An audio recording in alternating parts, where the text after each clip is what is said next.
Bienvenue sur toute l'actualité en France et à l'international. On commence tout de suite.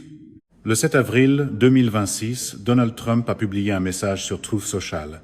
Il a affirmé qu'un cessez-le-feu de 2 semaines avait été conclu avec l'Iran. Il a présenté cela comme le début d'un âge d'or pour le Moyen-Orient. Les marchés ont réagi. Les gens ont soufflé. Pendant quelques heures, le monde a cru que le pire était passé. Manifestement, dans cette version de la diplomatie, une publication sur les réseaux sociaux tient lieu d'extincteur, mais dans le golfe Persique, rien n'a bougé. 1000 navires sont restés à l'ancre. 20 000 marins attendaient à bord, à court de nourriture, à court de carburant, sans savoir ce qui allait suivre. L'eau était calme, la crise non. Les marchés ont reçu un slogan. Les marins, eux, ont reçu la salle d'attente. C'est ici que la véritable histoire commence. Pas à Washington, pas sur Truth Social, mais dans une étroite bande d'eau à l'embouchure du golfe Persique, un endroit appelé le détroit d'Ormuz. Le détroit ne fait que 20, et 1 miles de large à son point le plus étroit. Ce n'est pas un grand espace. Pourtant, par cette petite ouverture, environ 20 à 20 et 1 million de barils de pétrole passent chaque jour.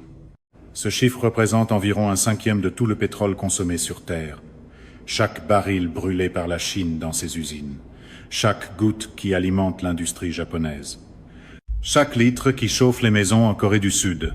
Une part immense de tout cela passe par ce seul corridor étroit. Pendant des décennies, le monde a traité Ormuz comme une autoroute, ouverte, présumée, tenue pour acquise. L'Iran vient d'y installer un poste de péage. Il s'avère que la pression maximale sonne moins héroïque quand l'autre camp commence à envoyer des factures. À la fin de mars 2026, le Parlement iranien a adopté une loi. Ce n'était pas une déclaration de guerre, ce n'était pas un blocus, c'était un barème tarifaire. Tout navire commercial traversant ce que l'Iran définit comme ses eaux territoriales doit payer 2 millions de dollars par passage. 2 millions de dollars par navire, par traversée. L'élégance de cette manœuvre est difficile à ignorer. L'Iran n'a pas fermé le détroit, il l'a monétisé. Ce n'est pas le comportement d'un pays qui cherche à déclencher une guerre. C'est le comportement d'un gouvernement soumis à une pression financière extrême et qui tente de générer des revenus à partir du seul actif que le monde ne peut pas ignorer. Washington a passé des années à mettre sa force en vitrine. Téhéran a répondu avec de la comptabilité. Le calcul est simple. Avant que le conflit ne s'intensifie en février 2026, entre 135 et 145 navires commerciaux passaient par Ormuz chaque jour. Même en supposant un rétablissement partiel du trafic, soit environ 45 navires par jour, les chiffres deviennent très importants très vite. 45 navires multipliés par 2 millions de dollars, cela donne 90 millions de dollars par jour. Projeté sur une année complète, cela représente quelque part entre 14 et 20 milliards qui entreraient dans les coffres de l'État iranien. À titre de comparaison, les recettes totales d'exportation pétrolière de l'Iran en 2024 s'élevaient à environ 43 milliards de dollars. La taxe d'Ormuz, à elle seule, pourrait en remplacer presque la moitié, alors même que les exportations pétrolières iraniennes restent bloquées par les sanctions. Mais l'Iran ne s'est pas arrêté là. Le système qu'il a mis en place pour percevoir ses paiements refuse les dollars américains. Les devises acceptées comprennent le yuan chinois. Le paiement peut aussi se faire en Tether, une crypto-monnaie. Chaque fois qu'un pétrolier japonais paie en yuan pour passer par Ormuz, l'architecture financière qui maintient le dollar américain au centre du commerce pétrolier mondial depuis 1973 perd un petit morceau de sa fondation. Les États-Unis ont passé des décennies à construire un mur de sanctions autour de l'Iran. Une seule loi adoptée à Téhéran peut être commencée discrètement à le démanteler, non pas par la guerre, mais par la transaction. Voici ce que l'annonce du cessez-le-feu a réellement changé sur le terrain. Les données du système d'identification automatique, le réseau de suivi GPS utilisé pour les navires commerciaux, ont montré que seulement 15 à 20 navires ont franchi le point de contrôle clé près de l'île de Larak dans les 24 premières heures suivant l'annonce de Trump. Cela représente environ 11 à 14% du niveau de trafic d'avant-guerre. Le marché voulait croire que le cessez-le-feu était réel. Les données racontaient autre chose. Le titre annonçait le calme. Les données maritimes ont déposé une contestation officielle. La taxe d'Ormuz demeure en vigueur. Les navires restent à l'ancre. Les marins continuent d'attendre. Et l'Iran, confronté à une monnaie effondrée et à des décennies de sanctions, a trouvé un mécanisme qu'aucun décret présidentiel américain ne peut facilement annuler. Cela n'a jamais été uniquement une confrontation militaire. Au fond, cela a toujours été une confrontation financière. Et le prochain chapitre de cette confrontation financière se déroule déjà, non pas en mer, mais dans les rues de Beyrouth. Imaginez signer un accord de paix et voir les bombes tomber avant même que l'encre ne sèche. Ce n'est pas une hypothèse. C'est exactement ce qui s'est produit le 7 avril 2026, le jour même où l'on a annoncé au monde que les combats étaient terminés. Voilà pour l'édition haut de gamme du marketing du cessez-le-feu. L'annonce de cessez-le-feu de Trump est arrivée le matin. En soirée, les forces de défense israéliennes avaient mené l'une des plus lourdes opérations militaires en une seule journée de tout le conflit. Plus de 100 cibles ont été frappées au Liban. Pas en périphérie, pas dans des villages frontaliers reculés. Les frappes ont atteint profondément la vallée de la Bekaa, le sud du Liban, et quelque chose de bien plus significatif qu'une banlieue ou un avant-poste. Elles ont touché le quartier Bachir el-Khouri. L'importance de cet endroit compte. Le quartier Bachir el-Khouri n'est pas une zone militaire. C'est le cœur administratif et commercial de la ville. Des missions diplomatiques y opèrent. Des organisations internationales y maintiennent des bureaux. Des institutions financières fonctionnent à proximité de l'endroit où ces frappes ont eu lieu. Ce n'était pas une frappe en bordure d'un conflit. C'était une frappe au centre d'une capitale, le même jour où la paix était déclarée. Le Premier ministre Netanyahou n'a laissé aucune ambiguïté sur ce que cela signifiait. Il a déclaré publiquement et directement que l'accord conclu avec Téhéran ne s'étend pas au Liban. Les opérations d'Israël contre le Hezbollah, a-t-il dit, se poursuivraient. Il n'y avait dans cette déclaration aucun adoucissement diplomatique, aucune exception soigneusement formulée, seulement une séparation claire et délibérée entre l'accord avec l'Iran et le front libanais. L'argumentaire de vente promettait un cessez-le-feu. Les petits caractères prévoyaient apparemment des exclusions régionales. Le résultat a été une réalité inhabituelle et instable. Trump a annoncé un cessez-le-feu sur tous les fronts. Netanyahou a annoncé que ce cessez-le-feu n'incluait pas le front libanais. Les deux déclarations ont coexisté en même temps. Les deux provenaient du même partenariat allié. Et les deux ne peuvent pas être vrais en même temps. Cette contradiction n'est pas une simple raille diplomatique. Elle se trouve au cœur même de la survie de ce cessez-le-feu. Le cadre iranien du cessez-le-feu, un plan en 10 points soumis pendant les négociations, comprend une condition formulée non pas comme une préférence, non pas comme une demande, mais comme non négociable. Cette condition est l'arrêt complet des attaques israéliennes contre le Hezbollah à l'intérieur du Liban. Sans satisfaction de cette condition, Téhéran a clairement indiqué qu'il considérait l'ensemble de l'accord comme nul. Et si l'accord devient nul, le blocus d'Ormuz reprend. Si le blocus reprend, les prix du pétrole repartent à la hausse. Chaque gouvernement qui a passé la dernière semaine à stabiliser son économie sur la base de l'hypothèse de la paix encaisse un nouveau choc. Chaque ministre des Finances qui a dit à son Parlement que le pire était passé doit retourner devant cette même Assemblée et expliquer ce qui a mal tourné.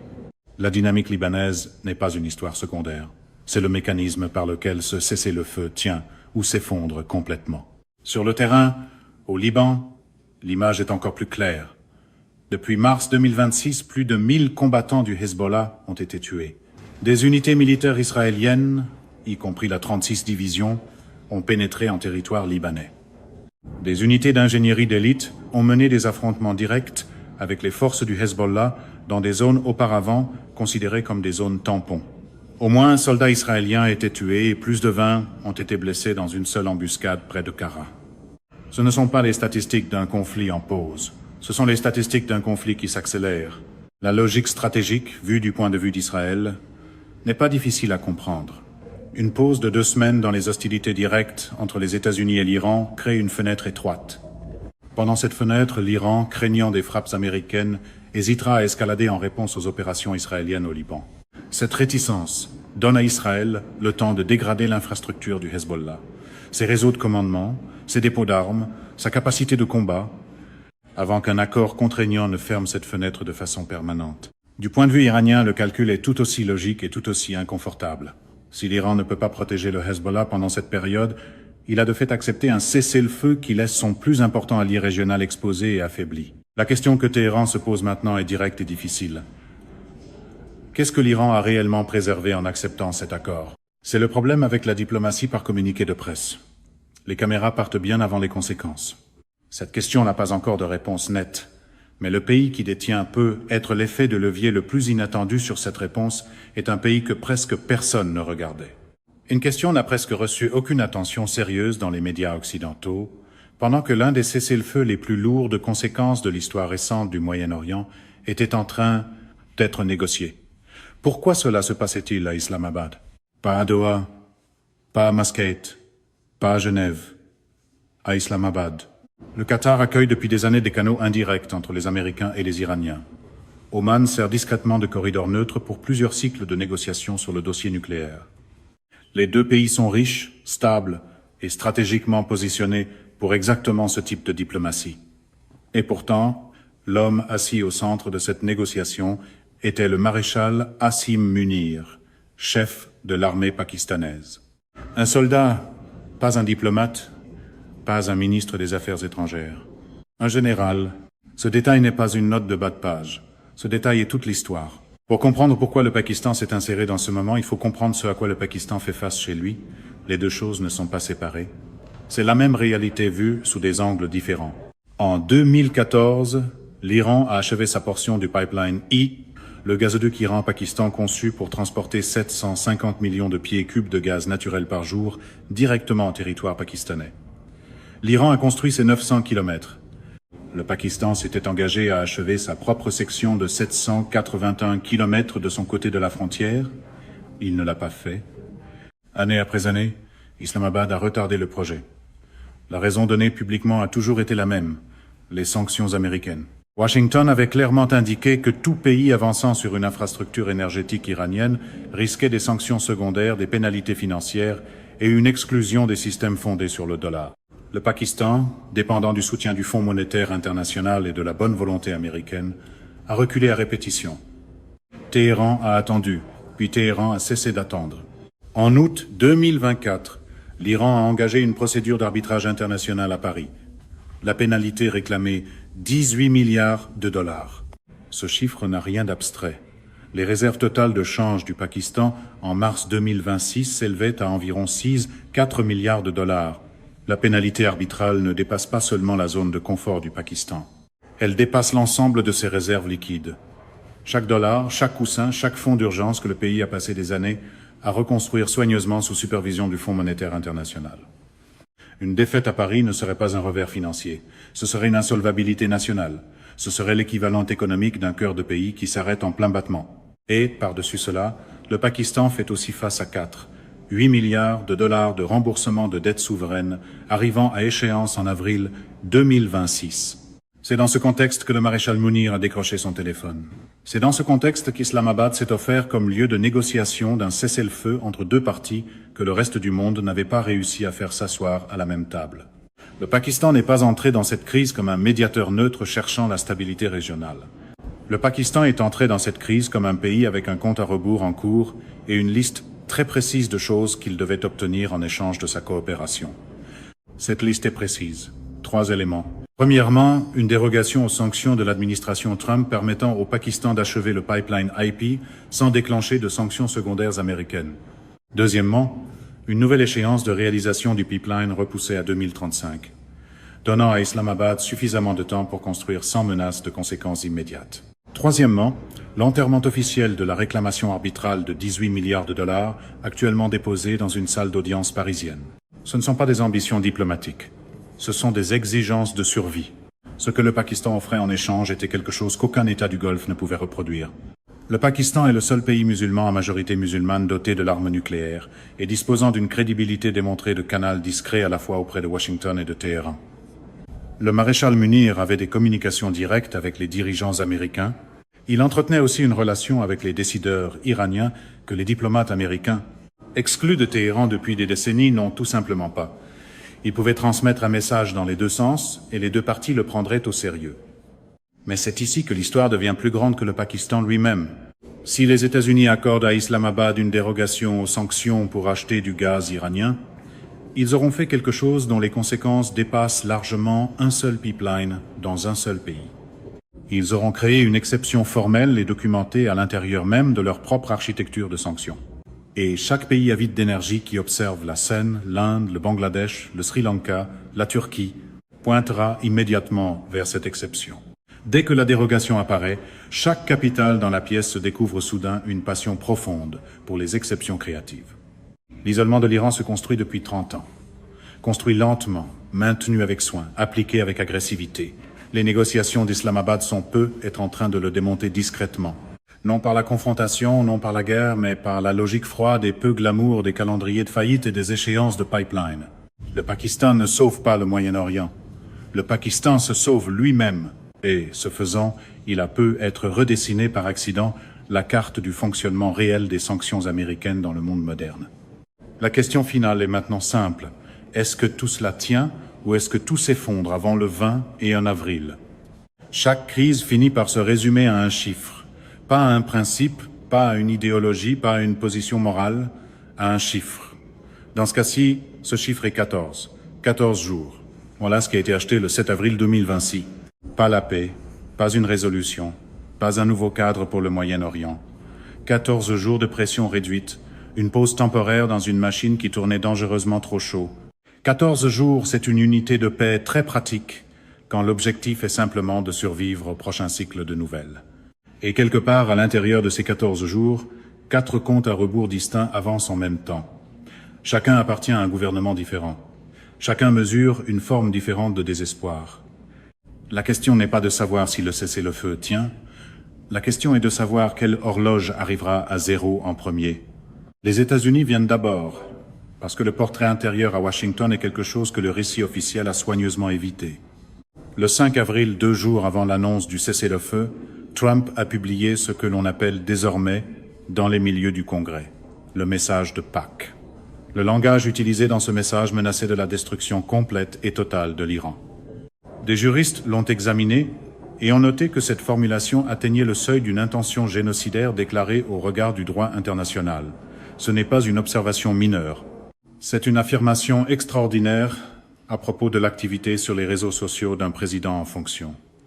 Le représentant Shri Thanedar, du Michigan, a réagi en écrivant officiellement au vice-président J.D. Vance et au cabinet, en invoquant la section 4 du 25 amendement, la disposition constitutionnelle permettant au cabinet de déclarer un président inapte à exercer ses fonctions. Il a qualifié les déclarations de Trump d'irrationnelles et de dangereuses sur le plan constitutionnel. Cette initiative n'a abouti nulle part publiquement. Le directeur de la Central Intelligence Agency, John Ratcliffe, et le secrétaire à la Défense, Pete Hegseth, ont maintenu leur loyauté visible. Mais, dans les conversations de coulisses suivies au cours des 72 heures suivantes, une formule précise a commencé à apparaître dans les cercles républicains de haut niveau, l'imprévisibilité du commandant en chef. À Washington, même la panique a ses éléments de langage. Quand cette formule entre dans les cercles républicains, quelque chose a changé. Le marché avait déjà rendu son propre verdict. Dans la semaine précédant l'annonce du cessez-le-feu, l'indice S&P 500 a absorbé une volatilité historique. La Réserve fédérale a mené une évaluation interne d'urgence des conditions de liquidité. Aucune de ces choses n'est routinière. Aucune de ces choses n'arrive lorsque les institutions croient que la situation est sous contrôle. Trump avait besoin du cessez-le-feu, pas pour l'Iran, pas pour le Liban, pas pour les marins immobilisés dans le Golfe. Il en avait besoin pour le bureau ovale. Un président qui menace de destruction civilisationnelle un samedi et annonce un accord de paix un dimanche ne mène pas une politique étrangère. Il gère une crise politique intérieure en utilisant un matériau international. Le scénario a changé vite, mais la représentation exigeait toujours des applaudissements. Le cessez-le-feu n'était pas une réussite diplomatique, c'était une soupape de pression, et cela lui a acheté 14 jours avant que la pression ne remonte. Pendant ce temps, le coût de ces 14 jours a déjà été payé par des gens qui n'avaient aucune place à la table des négociations. Au moins 95 pays ont signalé une hausse des prix du carburant depuis le début du conflit, le 28 février. Le Cambodge en hausse d'environ 68%, le Vietnam en hausse d'environ 50%, le Nigeria en hausse d'environ 49%, les États-Unis eux-mêmes en hausse d'environ 38%, de 2,98 $ à 4,10 $ le gallon. Au Sri Lanka, la hausse du prix des carburants a provoqué une paralysie des transports et le retour des mouvements de protestation civile qui avaient presque fait tomber le gouvernement en 2022. Au Nigeria, pays exportateur de pétrole, les prix intérieurs du carburant ont quand même grimpé de près de 50%, parce que le pays dépend de produits raffinés importés et que les marges mondiales de raffinage ont explosé pendant la perturbation. Mais un détail pèse plus lourd que tous les autres. La perturbation à Hormuz n'a pas touché seulement le pétrole, elle a touché les engrais. Environ 30% du commerce mondial des engrais passe par ce détroit ou dépend de la production de la région du Golfe. Les cultures que les agriculteurs d'Asie du Sud et d'Afrique de l'Est sont en train de planter en ce moment, ou qu'ils sont incapables de planter, détermineront le prix des aliments dans 6 mois. La perturbation qui a commencé comme une crise énergétique devient discrètement la condition précoce d'une crise de sécurité alimentaire qui se déploie au ralenti dans des pays qui n'ont aucune capacité d'absorption. Voilà donc où le monde se trouve le 8 avril 2026. 1000 navires sont à l'ancre dans le golfe Persique. La taxe d'Ormuz reste une loi en vigueur. Les avions israéliens continuent de frapper Beyrouth alors qu'un cessez-le-feu est officiellement en vigueur. Le Pakistan se trouve à une décision parisienne de l'insolvabilité nationale. Le Congrès américain a officiellement discuté de l'aptitude mentale du commandant en chef dans une correspondance officielle. Et 95 pays paient leur carburant beaucoup plus cher qu'il y a 6 semaines. 4 acteurs, 4 contraintes. L'Iran a besoin des revenus d'Ormuz pour maintenir son gouvernement en fonction. Le Pakistan a besoin de l'accord sur le pipeline pour éviter l'effondrement économique. Les États-Unis ont besoin d'un pétrole à moins de $3 pour empêcher qu'une crise politique intérieure ne devienne quelque chose de pire. Israël a besoin d'un Hezbollah suffisamment affaibli pour se sentir en sécurité sur sa frontière nord avant qu'un accord contraignant ne ferme cette fenêtre. Aucune de ces positions n'est idéologique. Aucune d'elles n'est négociable comme le prétend le langage diplomatique. Ce sont des contraintes structurelles construites à partir des chiffres de dette, des niveaux de réserve, des cycles électoraux et des calendriers de pipeline. Le 20 et 1 avril est la date à laquelle ce cessez-le-feu devient soit quelque chose de réel, soit révèle qu'il a être toujours été une illusion. Si un accord global émerge, un accord qui traite la taxe d'Ormuz, garantit la retenue israélienne au Liban, inclut une dérogation pakistanaise aux sanctions et donne à l'Iran un allègement économique suffisant pour justifier un retrait, alors l'histoire retiendra le 7 avril comme le moment où un véritable nouveau cadre pour la région a commencé discrètement. Si aucun accord n'est conclu, ou si la dynamique libanaise fait s'effondrer l'accord avant l'échéance, le monde fera face à une deuxième escalade avec beaucoup moins de marge diplomatique que la première fois. Moins de bonne volonté, moins de patience, moins d'espace pour une désescalade gérée. L'issue ne sera pas écrite par le camp qui possède l'armée la plus puissante. Elle ne sera pas déterminée par l'argument le plus juste, ni par le griffe le plus légitime. Elle sera déterminée par l'ensemble de pressions financières qui deviendra insoutenable en premier. C'est la réponse honnête. Après tout, les frappes, les annonces, les procédures d'arbitrage, les lettres constitutionnelles, les navires immobilisés, les marins en attente, tout se résume à cela. Les contraintes structurelles finissent toujours par trouver leur équilibre. La seule question qui reste, celle qui recevra sa réponse dans 14 jours, est de savoir à quoi ressemblera le monde pendant qu'elles le font. C'est la fin de ce bulletin d'information. N'oubliez pas de vous abonner pour ne rien manquer de l'actualité en France et dans le monde. Merci de nous avoir suivis. Au revoir, à bientôt.